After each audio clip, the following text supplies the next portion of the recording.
সোহান ভাই, এই যে মনে করেন আপনার কাছে তো একটা প্রশ্ন ছিল। কি প্রশ্ন?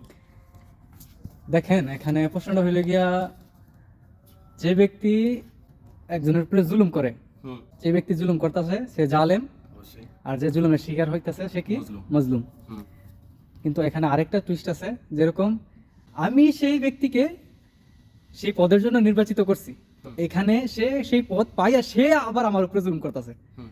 ঠিক আছে না? তো এখানে কি কে জালিম হইব আর কে মজলুম হইব? মাশাআল্লাহ, প্রশ্নটা খুব সুন্দর। এই সময় সাপেক্ষে বর্তমান দেশের যে পরিস্থিতি, এই পরিস্থিতি অনুযায়ী তো উত্তরটা আমি আমার মতো বলি আর কি। কে কে এরকম বলে এটা জানি না। যে প্রথমে প্রশ্নটা এরকম যে প্রথমে আমি, হ্যাঁ, যে আমার উপরে জুলুম করতেছে, এই জুলুম করার জন্য যে ক্ষমতাটা, হ্যাঁ, জুলুম করতেছে, ওই ক্ষমতাটা পাওয়ার জন্য আমি হ্যাঁ সাপোর্ট দিছি।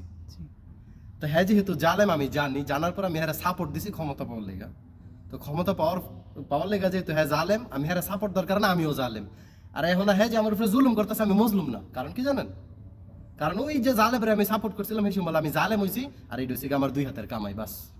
এই জায়গায় আমি মজলুম না। হ্যাঁ হ্যাঁ তো জালেম জালেমই, কিন্তু আমি মজলুম না, আমিও জালেম।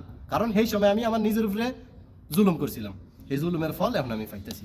আশা করি উত্তরটা পাইছেন। মাশাআল্লাহ, আলহামদুলিল্লাহ ভাই, উত্তর পাইছি।